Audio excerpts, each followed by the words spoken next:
everyone, welcome back to my channel. Hope you're all doing well out there. And today we're going to rank the Final Destination franchise with the culmination of Final Destination Bloodlines that released on Friday. If you hear clicking in the background, it's my son Troy playing with his gaming computer. So yes, we're going to rank this franchise. Before we do that, do me a favor, like, comment, and subscribe. If you join me here, I greatly would appreciate that. Also, as always, a shameless plug for my TeePublic store. I'll leave a link for that in the description box below. And I'm just going to say this up front before we get into this ranking. I know I gave the movie certain scores throughout this review series since I started it last month. But thinking about my ranking this morning, I had to work a few hours. I was thinking about it really hard. And my rankings may not make a little bit of sense compared to what I gave the films out of 10. But this is where I feel right now on my rankings for this franchise. We got 6 films, so we're going to start off with number 6. And this one probably isn't hard to figure out what's the bottom of my list here. Although I did have more fun with it rewatching it than I thought compared to the last time I had seen it. But at number 6, The Final Destination. It came out in 2009, which was supposed to be the last one. But as we know, 5 came out 2 years later. I had fun with this one rewatching it. It's cheesy. It's not as well made as some of the other ones. And the CGI absolutely sucks in this movie. It's terrible. It looks like sci-fi movie, TV movie bad. That's how bad the CGI is in this film. And at the time, they had the most money out of any of the films, but the CGI is just awful. And also, shooting it for 3D. This is the first one I did in 3D. And honestly, I've said this a couple times throughout my reviews here on this channel since I've been doing this. I don't care for 3D. It adds really nothing. It's cool to see 1 or 2 in the theaters, but overall, 3D does nothing for a movie. And it just looks awkward, and awkwardness is here with the shots lingering on things pointing at the screens. It just comes off as cheesy and just silly. So those things are working against this film, and plus the script's not as good. The characters are fine. I just think it's just not the best one. It's definitely the worst of the franchise. So at number 6, although I can still watch and have a good enough time with it, but it's definitely the worst of the franchise for a very solid franchise.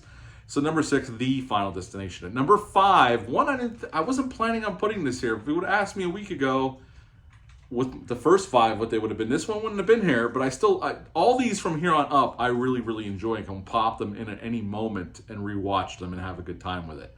But at number 5, and this came to a surprise to me, thinking about this morning, Final Destination 2, which came out in 2003. Now, just because it's number 5, I really do like this film. And obviously, in the beginning of the film, we get that awesome car, that big wreck that happens with the log going through the police car. That is the reason why many of us, when we see a log truck on the highway, we go to the other lane or we go around it as quickly as we can because we don't want to be behind it because of that movie. And there's some other cool kills in the movie as well. I'm just, at this moment in time, rewatching them in such succession as I have, this is where this one goes. Because at the end of the day, the kills are really cool here, and it builds a little bit off of the first one. But the characters aren't my favorite, and that brings this one down a little bit. So at number 5, Final Destination 2. At number 4, Final Destination 5. Upon rewatch, and I even gave Final Destination 2 at the time a better rating, but I've been thinking about Final Destination 5. It's a really well done, constructed Final Destination movie. It doesn't do anything groundbreaking with the mythology or with the storyline.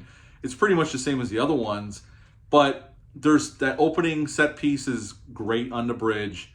We get some really cool kills. The laser eye kill is great. And there's other ones throughout the movie. And I love the ending. The ending's not mind-blowing, but when I saw it the first time, I'm like, oh my God, that's great. And again, like I said during the review, there are signs throughout the movie that this movie takes place back in 2000 because of the technology, the cell phones, the cars, but you're not paying attention to that close enough. I mean, I'm sure some people figured it out, but when I watched it for the first time, I wasn't even thinking about that. I was just watching the story unfold, the deaths unfold, but when the ending happened, I'm like, that is pretty cool. So that's what really bumps this up a little bit above Final Destination 2. So at number 4, Final Destination 5. At number 3, the original Final Destination that came out in 2000. We're 25 years into this franchise, man. It's been around I've been with it since the beginning.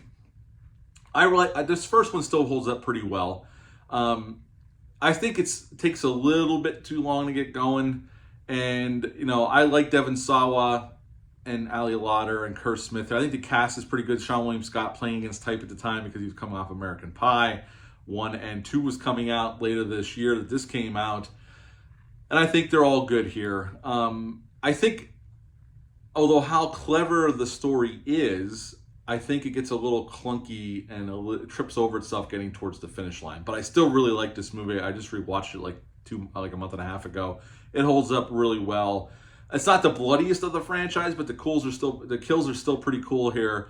So at number 3, the original Final Destination. At number 2, and the more I've thought about it, I had to put it here because of how much fun I had with this film. Final Destination Bloodlines. It's a brand new film.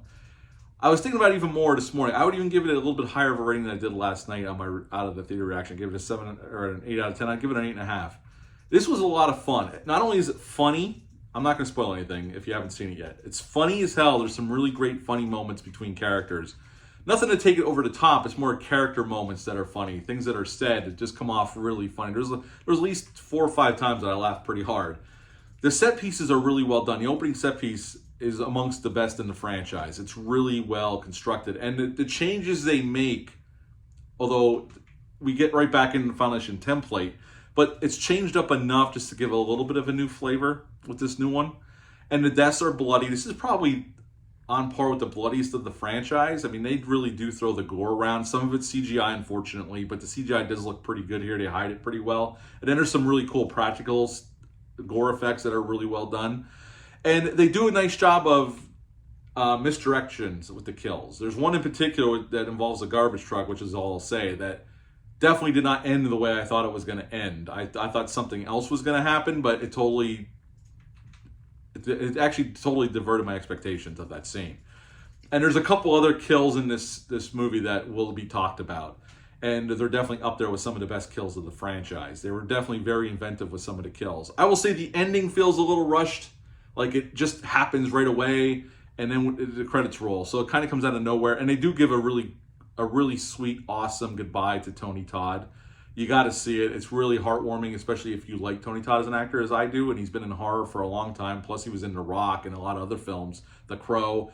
But yeah, they gave him a nice heartfelt goodbye and let him go out in a nice way. And that was, I thought, really well handled by the filmmakers here. So at number 2, which is surprising to me, Final Destination Bloodlines. At number 1, if anybody else, any other YouTubers are ranking these films, I'm probably, I don't know, I might be one of the minorities that will put this one at number 1, but still, I'm going to die on this hill. Final Destination 3 at number 1 that came out in 2006. I like the kills here. There was a little bit too much CGI in the beginning, and it's 2006 CGI. It doesn't look the greatest now in high def, but I like the kills here. And what really sells this movie for me, this is the one that started embracing the cheese factor just a little bit. It doesn't go over the top with it like the Final Destination, but it embraces it to a point where you can have some fun with it. The characters are still taking this seriously. The kills are pretty cool. The setups are pretty cool. And this still has my 2 favorite leads of the whole franchise in Mary Elizabeth Winstead and Ryan Merriman. Them 2 together still put this one over the top and put it at number 1 for me. So at number 1, Final Destination 3. Quick recap. At 6th, The Final Destination. At number 5, Final Destination 2. At number 4, Final Destination 5. At number 3, the original Final Destination. At number 2, Final Destination Bloodlines. And at number 1, Final Destination 3. That's my ranking for this franchise. I just reviewed all 6 films, and now I'm capping it off with my ranking. How would you rank this franchise? And did you see Final Destination Bloodlines yet? Leave a comment down below. Let me know. Let me know how you would rank this franchise. All 6 of them if you've seen them, or the 5 that you've seen, or any ones you've seen. What's your favorite one? Leave a comment down. There's no wrong answers here. It's all subjective. That is it for this ranking video. I'll be back. We're going to do some more Texas Chainsaw reviews. We're going to do the beginning, Texas Chainsaw 3D, and Leatherface, because I never saw that one. That's going to be a brand new watch for me. I've seen every other entry in the franchise except for that one. I'm going to have those coming out that I'm going to rank the Texas Chainsaw franchise. I might as well do that because I've seen them all.